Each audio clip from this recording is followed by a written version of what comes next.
Hi friends, welcome to Chinnu YouTube channel. ಒಂದು month ಆಯಿತು ಅನಿಸುತ್ತೆ ನಾವು ಹೋಗಿ. ಲಾಸ್ಟ್ ಕೇರಳ ಟ್ರಿಪ್ಪೇ ಲಾಸ್ಟ್ ಆಯಿತು. ಸೊ ಆವಾಗಿಂದ ಮತ್ತು ಹಬ್ಬ ಬೇರೆ ಇತ್ತಲ್ಲ, ಕ್ಲೀನಿಂಗು, ಮನೆ ಕ್ಲೀನಿಂಗ್ ಎಲ್ಲ ಮಾಡಬೇಕಿತ್ತು, ವರಲಕ್ಷ್ಮಿ ಹಬ್ಬ. ಸೊ ಅದಕ್ಕೋಸ್ಕರ ಬ್ಯುಸಿಯಾಗಿ ಎಲ್ಲೂ ಹೋಗಲಿಲ್ಲ. ಇವಾಗ ಫ್ರೀಯಾಗಿದ್ದೀವಿ ಅಂತ ಇವತ್ತು ಟೆಂಪಲ್ಗೆ ಹೋಗ್ತಾ ಇದ್ದೀವಿ. ಆದಿಚುಂಚನಗಿರಿ ಟೆಂಪಲ್ಗೆ ಹೋಗ್ತಾ ಇರೋದು. ಮೈಸೂರಿಂದ ನಾನು ಮತ್ತು ನನ್ನ ತಮ್ಮ ಮತ್ತು ನನ್ನ ಹಸ್ಬೆಂಡ್ 3 ಜನನೂ ಹೋಗ್ತಾ ಇದ್ದೀವಿ. ಕೇರಳದಿಂದ ಬಂದು ಅಲ್ಲಿಂದ ಜಾಯ್ನ್ ಆಗ್ತಾರೆ. ಈಗ ಒಬ್ರು ಬಂದ್ರಷ್ಟೇನೆ, ಇನ್ನೆಲ್ಲ ಬ್ಯಾಲೆನ್ಸ್ ಇರೋರು ಮುಂದೆ ಬಂದು ಹತ್ಕೋತಾರೆ. ನಮ್ಮ ಅಣ್ಣ ನೋಡಿ ಹಿಂಗೆ ಓಡ್ಕೊಂಡು ಬಂದು ಹತ್ಕೋತಿದ್ದಾನೆ ಅಂತ. ಈಗ ಇನ್ನೊಬ್ರಣ್ಣ ಎಂಟ್ರಿ ಆಗ್ತಾ ಇದ್ದಾರೆ. ಅವ್ರ ವೈಫ್ ಇನ್ನೂ ಬಂದಿಲ್ಲ. ಈಗ ಮದ್ವೆ ಗಂಟರೇ ಬಂದ್ಬಿಟ್ಟವ್ರೆ. ರೈತ ಅನ್ನ ಕೊಡು. ಸೊ ಇವಾಗ ಕೇರ್ನರ್ಗೆ ರೀಚ್ ಆಗಿದ್ದೀವಿ. ಸೊ ನಮ್ಮ ಬ್ರದರ್ದೊಂದು ಟೀ ಸ್ಟಾಲ್ ಇತ್ತು. ಸೊ ಅದಕ್ಕೆ ಓಪನಿಂಗ್ ಸೆರೆಮನಿಲಿ ಬರೋಕ್ಕಾಗಲಿಲ್ಲ, ಮನೆ ಕ್ಲೀನಿಂಗ್ ಇತ್ತಲ್ಲ. ಸೊ ಅದಕ್ಕೆ ಇವತ್ತು ಟೀ ಕುಡಿಯೋಣ ಅಂತ ಬಂದಿದ್ದೀವಿ. ನಮ್ಮ ಅಣ್ಣ ಮತ್ತು ಅವರು ಪುಟ್ಟಣ್ಣ, ಅವ್ರು ಜಾಸ್ತಿ ಬಂದೇ ಇಲ್ಲ ನಮ್ಮ ಜೊತೆ. ಇವತ್ತೇ ಫಸ್ಟ್ ಟೈಮ್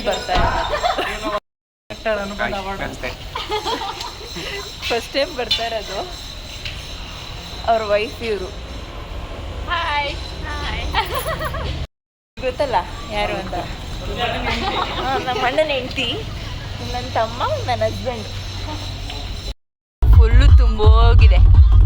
ಈ ಬ್ರಿಡ್ಜ್ ಇವಾಗ ಮಾಡಿರೋದು ಅನಿಸುತ್ತೆ. ಸೊ ಈ ಟೆಂಪಲ್ ಗೊತ್ತಲ್ವಾ ನಿಮಗೆ? ನಾವು ಎಲ್ಲಿಗೆ ಹೋಗ್ಬೇಕಾದ್ರೂ ಇಲ್ಲಿಗೆ ಬಂದು ವಿಸಿಟ್ ಮಾಡಿ ಕೈ ಮುಗಿದ್ಬಿಟ್ಟು ಹೋಗೋದು.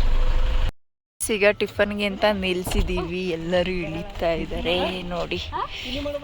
ಇವತ್ತು ಇವ್ರ ಮನೆ ದೇವ್ರಿಗೆ ನಾವು ಹೋಗ್ತಾ ಇರೋದು. ಅವ್ರದ್ದೇ ಒಂದು ಅರ್ಕೆ ಇತ್ತು, ಅದಕ್ಕೆ ತೀರ್ಸೋಕೆ ಅಂತಾನೆ ಎಲ್ಲರೂ ಒಟ್ಟಿಗೆ ಹೋಗ್ತಾ ಇದ್ದೀವಿ. ಟಿಫನ್ಗೆ ಅಂತ ನಾವಿಲ್ಲಿ ನಿಲ್ಸಿದ್ದೀವಿ ನೋಡಿ. ಇಷ್ಟು ಜನನೂ ಹೋಗ್ತಾ ಇರೋದು. ತಿಂಡಿಗೆ ಅಂತ ಅಂದ್ಬಿಟ್ಟು ಬಂದಿದ್ದೀವಿ. ಇಡ್ಲಿ ಮತ್ತು ರೈಸ್ ಬರ್ತಿದೆ ಅಂತ ಹೇಳಿದ್ರು. ಗೈಸ್, ಟಿಫನ್ ಎಲ್ಲ ತಿಂದಾಯಿತು. ಈಗ ಮತ್ತೆ ಹೊರಡ್ತಾ ಇದ್ದೀವಿ. ಸೊ ಗಾಯ್ಸ್, ಇನ್ನೂ ಟೈಮ್ ಅಲ್ಲಿ ಕ್ಲೋಸ್ ಆಗಿಬಿಟ್ಟಿರುತ್ತೆ ಅಂತ ಅಂದ್ಬಿಟ್ಟು ಆನ್ ದ ವೇ ಹೋಗ್ಬೇಕಾದ್ರೆ ಮೇಲ್ಕೋಟೆಯಲ್ಲಿ ನಿಲ್ಲಿಸಿದ್ವಿ. ನಾವು ಮೇಲ್ಕೋಟೆಗೆ ಬಂದು ನೋಡಿರಲಿಲ್ಲ. ಸೊ ಅದಕ್ಕೋಸ್ಕರ ಮೇಲ್ಕೋಟೆಗೆ ಹೋಗೋಣ ಅಂತ ಅಂದ್ಬಿಟ್ಟು ಮೇಲ್ಕೋಟೆಗೆ ಬಂದಿದ್ದೀವಿ. ಸೊ ಎಲ್ಲರೂ ಕಾಲು ತೊಳ್ಕೊಂಡು ದರ್ಶನಕ್ಕೆ ಅಂತ ಹೋಗ್ತಾ ಇದ್ದೀವಿ. ಯಾಕೆಂದರೆ ಇನ್ನೂ ಟೈಮ್ ಇತ್ತು. ಅಲ್ಲಿ ಕ್ಲೋಸಿಂಗ್ ಟೈಮ್ ಅಂತೆ 12:30, ಓಪನ್ ಆಗೋದು 2 ಗಂಟೆಗೆ. ಸೊ ಅದಕ್ಕೋಸ್ಕರ ಅಲ್ಲಿ ಗಂಟೆ 2 ಅವರ್ ವೇಸ್ಟ್ ಆಗುತ್ತೆ ಅಂತ ಅಂದ್ಬಿಟ್ಟು ಮೇಲ್ಕೋಟೆಗೆ ಬಂದಿದ್ದೀವಿ. ಇದು ಕಲ್ಯಾಣಿ ಹೆಂಗಾಗ್ಬಿಟ್ಟಿದೆ ನೋಡಿ, ಫುಲ್ಲು ಗಲೀಜಾಗ್ಬಿಟ್ಟೈತೆ. ನೀರು ಅಷ್ಟಿಲ್ಲ ನೋಡಿ ಗೈಸ್. ಈ ವ್ಯೂ ಪಾಯಿಂಟ್ ಹೆಂಗಿದೆ ಅಂತ ಸಖತ್ತಾಗಿದೆ. ನಾವು ಬಂದಿದ್ದು ರೋಡ್ ಏನದು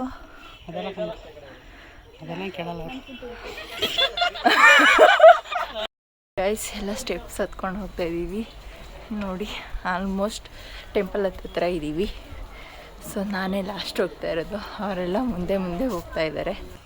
ಫೈನಲಿ ಟೆಂಪಲ್ ಬಂತು ನೋಡಿ ಗಾಯ್ಸ್. ಹೊರಗಡೆಯಿಂದನೇ ದರ್ಶನ ಮಾಡಿದ್ವಿ, ಯಾಕೆಂದರೆ ಕ್ಲೋಸಿಂಗ್ ಟೈಮ್ ಆಗಿಬಿಟ್ಟಿದೆ. ಅಲಂಕಾರ ಮಾಡ್ತಿದ್ದಾರೆ. ಸೊ ಅದೂ ಕೂಡ 2 ಗಂಟೆಗೇನೋ ಓಪನ್ ಆಗುತ್ತೆ ಅಂತ ಹೇಳಿದ್ರು. ಅದಕ್ಕೋಸ್ಕರ ಸೊ ಪ್ರಸಾದ ಮಾತ್ರ ಕೊಟ್ಟರು. ಸೊ ನಮ್ಮ ಬ್ರದರು ಕೂಡ ಇಲ್ಲೇ ಓದಿರೋದು, ಮೇಲ್ಕೋಟೆಲೇ. ಹೌದೌದು, ಇಲ್ಲೇ ನಮ್ದು ಆಡಳಿತ 2-3 ವರ್ಷ ಆಯಿತು. ಅದು ಕಲ್ಯಾಣಿ. ಅಲ್ಲಿರೋದು ಬಂದು ಚೆಲುವರಾಯ ಸ್ವಾಮಿ ದೇವಸ್ಥಾನ. ಅಲ್ಲಿ ತುಂಬ ದೂರದಲ್ಲಿ ಕಲ್ ಕಾಣಿಸ್ತಾ ಇದ್ದಾರೆ. ಸೂರ್ಯವಂಶ ಫಿಲಮಲ್ಲೆಲ್ಲ ಆಯ್ತಲ್ಲ, ಧನುಷ್ಕೋಟಿ. ಅದು ಧನುಷ್ಕೋಟಿ. ಅಲ್ಲೇ ನಿಯರು ಧನುಷ್ಕೋಟಿಯಿಂದ ಈ ಕಡೆ ಸೈಡ್ ಅಕ್ಕ ತಂಗಿರ್ ಕೊಳ. ಎಷ್ಟು ವರ್ಷ ಓದಿದ್ಯಾ? 3 ವರ್ಷ ಇಲ್ಲಿ. ಹೌದು. ಸೊ ನಂಗೆ ಇದ್ರ ಬಗ್ಗೆ ಎಲ್ಲ ಗೊತ್ತಾಗದ್ರೆ. ಹೌದೌದು, 3 ವರ್ಷ ಇದ್ವಲ್ಲ ಇಲ್ಲೇ.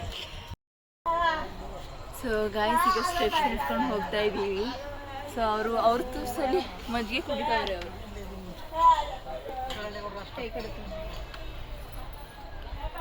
ಸೊ ಅವ್ರು ಮಜ್ಜಿಗೆ ಕುಡಿತಾ ಇದ್ದಾರೆ, ನಾವು ಸ್ಟೆಪ್ ಇಳ್ತಾ ಇದ್ದೀವಿ. ಸೊ ಕಲ್ಯಾಣಿ ಚೆನ್ನಾಗಿ ಕಾಣಿಸ್ತಾ ಇದೆ ಈ ಕಡೆ ಎಲ್ಲ.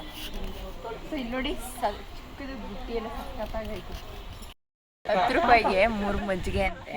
ಸೊ ಇವ್ರಿಗೆ ಮಾತು ಬರೋದಿಲ್ಲ, ಅದಕ್ಕೋಸ್ಕರ ನಾವು ಇಲ್ಲೇ ಸುಮಾರು ಜನ ಇಲ್ಲಿದ್ದಾರೆ, ಬಟ್ ಮಾತು ಬರೋಲ್ಲ. ಅದಕ್ಕೋಸ್ಕರ ನಾವು ಇಲ್ಲೇ ತೊಗೊಂಡು ಪರ್ಚೇಸ್ ಮಾಡ್ತಿದ್ದೀವಿ. ಇದು ಬಾಗಿಲು ಕಟ್ಟಕ್ಕೆ ಅಂತ ಇದನ್ನು ತೊಗೊಂಡೆ. ಇದು 150 ಅಂತೆ. ಸೊ ಗಾಯ್ಸ್, ದರ್ಶನ ಎಲ್ಲ ಮುಗೀತು. ಈಗ ಹೊರಡ್ತಾ ಇದ್ದೀವಿ. ಸೊ 12:15ಗೆ ಓಪನ್ ಮಾಡೋದು ಅಂತ ಹೇಳಿದ್ರು. ಏಕೆ ಅಂತಂದರೆ ಅಲಂಕಾರ ಮಾಡ್ತಿದ್ದಾರೆ, ಸೊ ಅದಕ್ಕೋಸ್ಕರ. ಸೊ ಅಲ್ಲಿಗೆ ಆದಿಚುಂಚನಗಿರಿ ದೇವಸ್ಥಾನಕ್ಕೆ ಈಗ ಹೊರಡ್ತಾ ಇದ್ದೀವಿ. ಇಲ್ಲಿ ಲೇಟ್ ಆಗಿಬಿಟ್ರೆ ಅಲ್ಲೂ ಕೂಡ ಲೇಟ್ ಆಗುತ್ತೆ ನೋಡೋಕ್ಕೆ ಅಂತ. ಸೊ ರೈಸ್ ಪ್ರಸಾದನಲ್ಲಿ ಮೇಲೆ ಕೊಟ್ಟಿದ್ರು, ಅಲ್ಲಿ ಕೋತಿಗಳಿತ್ತು ತಿನ್ನೋಕ್ಕಾಗಲ್ಲ ಅಂತ ಕೆಳಗಡೆ ಬಂದು ತಿಂತಾ ಇದ್ದೀವಿ. ಪುಳಿಯೋಗರೆ ಮೇಲ್ಕೋಟಲ್ಲಿ ಫೇಮಸ್ ಏನಪ್ಪ ಅಂದರೆ ಪುಳಿಯೋಗರೆ. ಸೊ ಇಲ್ಲಿನ ಪ್ರಸಾದ ಇದು ತುಂಬ ಚೆನ್ನಾಗಿದೆ.